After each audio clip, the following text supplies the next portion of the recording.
AEW gets a new deal with Australia, an extension rather, as well as WWE already having issues with ESPN, and they haven't even aired a PLE on there yet until this upcoming Saturday. We're going to talk about those two things, and then I am bringing back RASSLIN Roulette, which I haven't done in a few months. Stay tuned for that here on Screw the Script.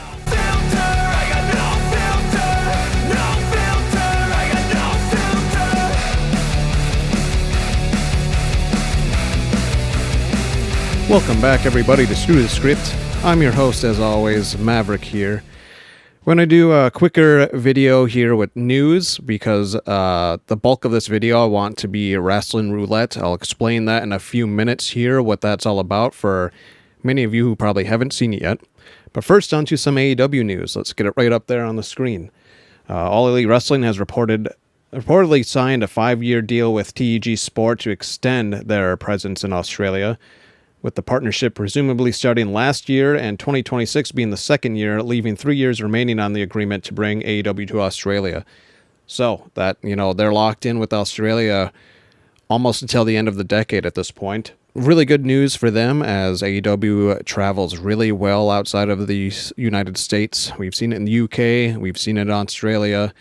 We'll see it elsewhere over time. I feel like they're going to continue to travel and have these bigger shows at other countries outside of the United States.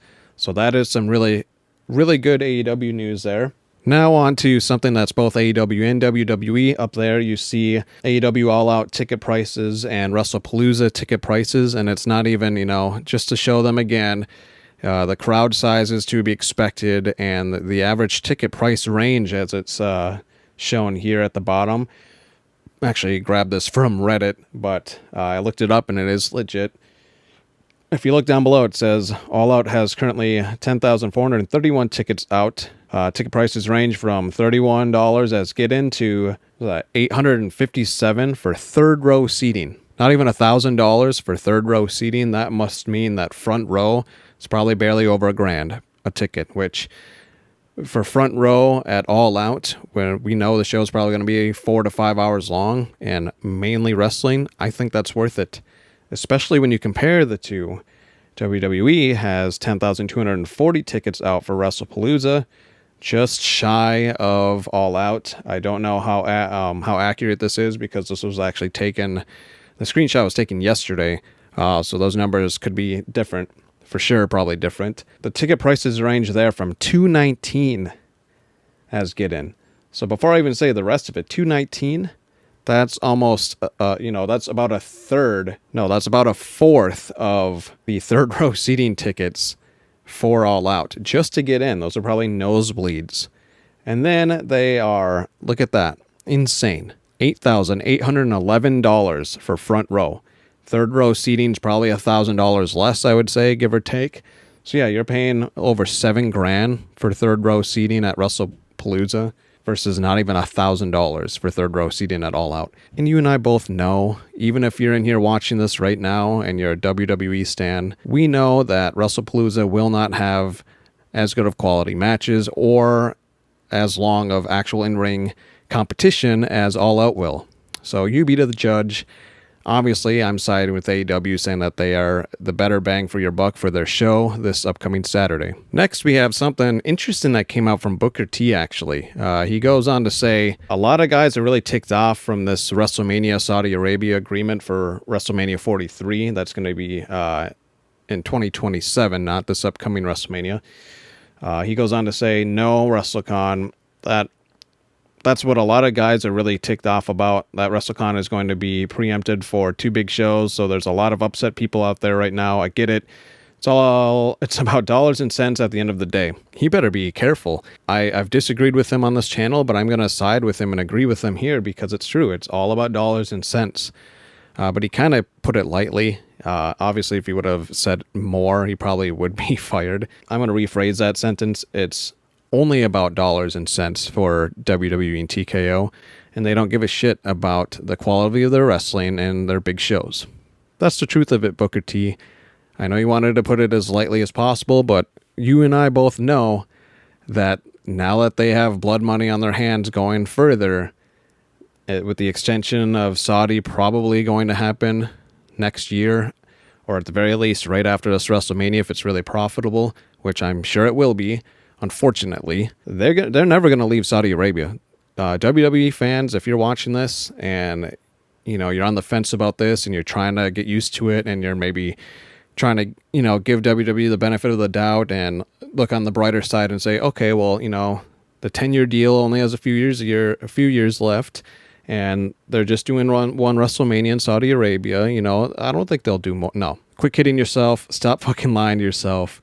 You know very damn well that this is just the beginning of the Saudi Arabia arrangement that WWE has with them.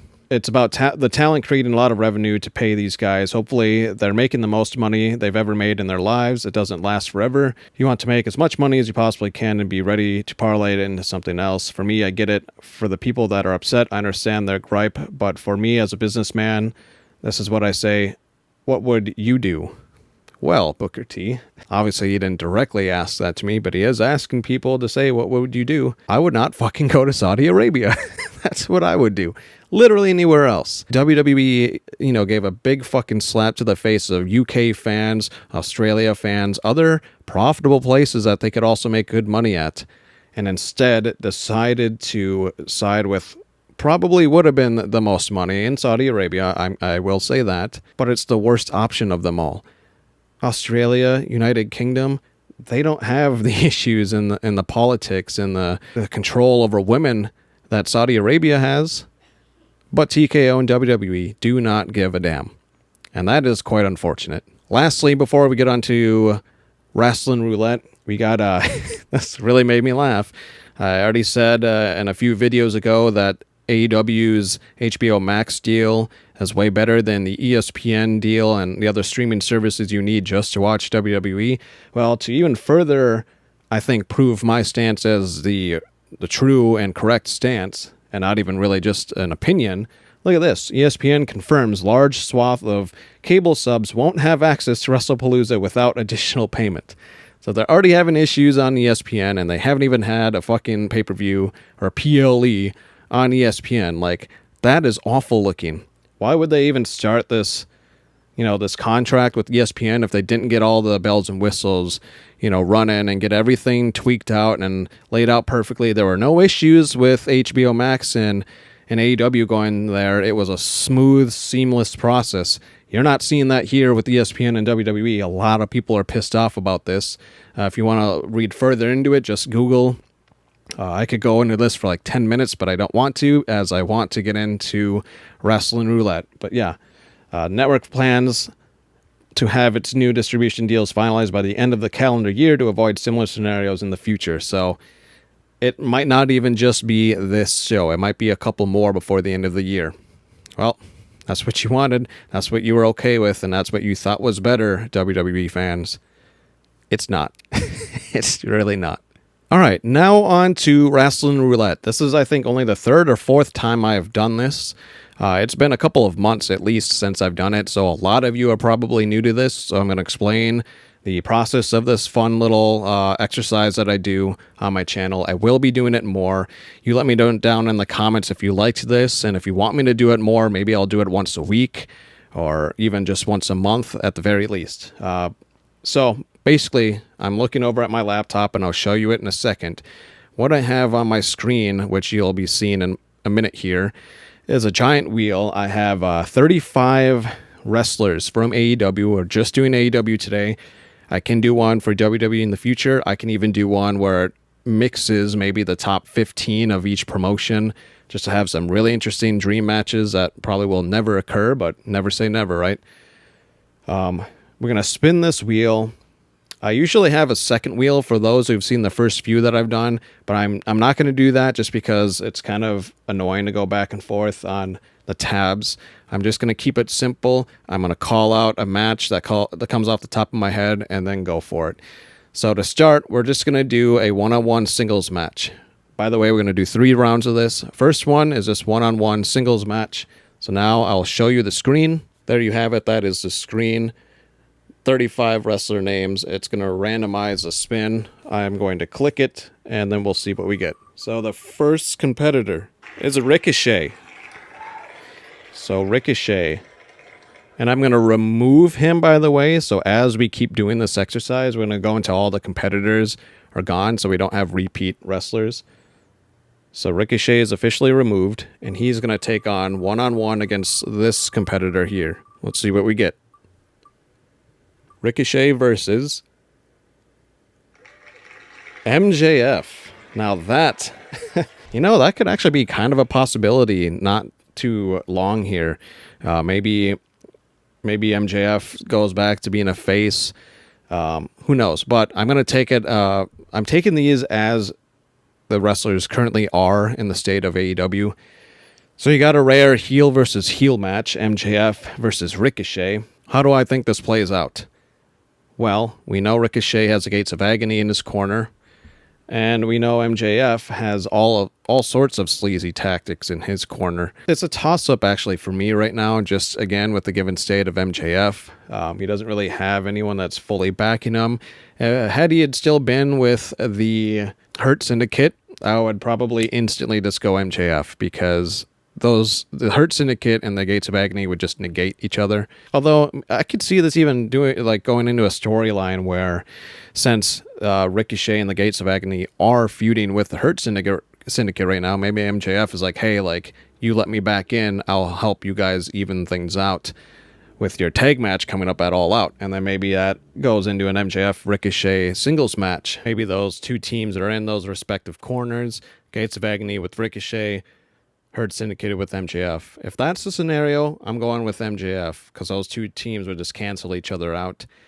But as it stands in the current climate of AEW, Ricochet has those two. MJF doesn't really have anybody. So I'm actually going to go with Ricochet if you go exact current state of AEW. You let me know down below what you think would happen in that match between MJF and Ricochet in a singles match. Now let's get on to the next one. All right, here's the next one. It's spinning here. Let's see what we get. This is going to be a triple threat match. We're going to do that triple threat. So we got Adam Cole as the first contestant in the triple threat match. Adam Cole will be taking on this individual in a triple threat match. Jay Lethal. Okay. And then one more. Adam Cole, Jay Lethal, and Bandito in a triple threat match. Current state of AEW, if I go with those rules again, Adam Cole is just out. I think I'll bend the rules a little bit on this one just because I wanted to throw Adam Cole's name in there, but we all know he's currently injured. Had he not been injured with the stuff going on and he was still wrestling between these guys, the way I see it playing out, we got Jay Lethal being probably the biggest face of the two. Adam Cole's kind of a tweener, and Bandito is also kind of a tweener, although right now he's packaged great as a face. I see this playing out if Adam Cole was actually wrestling. Triple threat match for Bandito's ROH World Heavyweight Championship is probably how this would play out. I don't think it'd be for anything else right now in the current state of AEW. That's probably how they would build this match. Maybe Jay Lethal says he wants to hold on to the ROH World title one more time before he retires. Maybe Adam Cole says he wants to go back to his roots and hold on to it. I can see something like that happening, where we would see this become a triple threat. So throw the title on there, not just a triple threat. I'm going to make it for that ROH title. In that scenario, I'm going to have Bandito retain. If it's not for the title and it's just a triple threat, I would probably go Adam Cole, obviously, if he was still wrestling. That would be a fun triple threat. I think it'd be there'd be a lot of cool spots in the match for sure. Bandito would really shine as the other two are, getting older in age, especially Jay Lethal. Again, you let me know down below who you think would win in that triple threat match, whether it's for the ROH World title or just a singles or, just a standard triple threat match. I'm going Bandito in most cases. But if it is just a standard triple threat match, no title involved, I would actually go Adam Cole. And now the last one, I always save best for last, the really fun stipulation. We're going to do a steel cage match. We're going to just do one-on-one again, but it's a steel cage match. Let's see what two competitors we get for this. First competitor in a steel cage match. We have... Ooh, fun. Will Hobbs. So we got a powerhouse versus... Oh, forgot to remove him. What are the chances of getting him again? All right. Remove. Let's do that again. All right. Can't have Will Hobbs versus Will Hobbs. This is not a video game in real life. We got Will Hobbs in a steel cage match against Hologram. Interesting. Definitely interesting. This would be a current state of AEW face versus face match. I'm instantly going Will Hobbs, and I got one good reason why. Hologram's currently having some sort of drawn-out feud with a clone, El Clone, or whatever they're going to package him as, his evil clone version of himself. I see that clone costing him this, this cage match. I see the match starting off with Will Hobbs just kind of toying with Hologram, throwing him around, tossing him around like a bag of potatoes, and kind of just underestimating Hologram. And then Hologram, comes back, goes off on Will Hobbs, and you see him almost win the match. But then you see Clonogram, El Clone, whatever you want to call him, whatever he's going to be called, you see him get involved and actually cost Hologram the match, probably by just interfering at the top of the cage with Will Hobbs, maybe not seeing it. Maybe he's recovering at the bottom of the cage in the ring, and Hologram's at the top, and then the clone comes, lights go dark or something, you see those messages or whatever, and then he comes out and maybe, gives Hologram, a chair shot to the head when he's at the top of the cage and he falls down or something. Something like that would happen in my mind. And then you see Will Hobbs win. You let me know down below what you think on that match. Hologram versus Will Hobbs in a steel cage match. I want to give a special thanks to all of you who have subscribed. I am at 504 subscribers at the time of this recording. Thank you very much. I am halfway to 1,000, which has been a goal of mine since I hit 100 subscribers, and it's just gone like that. All of a sudden, I'm at 500. I think I made the announcement that I had 100 subscribers only 3 months ago, and now I'm already at 500. So I thank you from the bottom of my heart of making this channel grow and making my passion become a community, really. I see a lot of you that comment, that are regular commenters now that I like to engage with, and give me your feedback more and more. I really appreciate it. It helps with the algorithm. If you're new here, or if you've watched my content before and you haven't, give me a like, comment, or a subscribe. I'd really appreciate it. That's all I have on this episode of Screw the Script. You let me know down below your thoughts on the news that I shared at the first half of this video. And then let me know what you think about RASSLIN ROULETTE, is what I like to call that. Do you want me to do it as a weekly exercise, monthly exercise, or just every so often?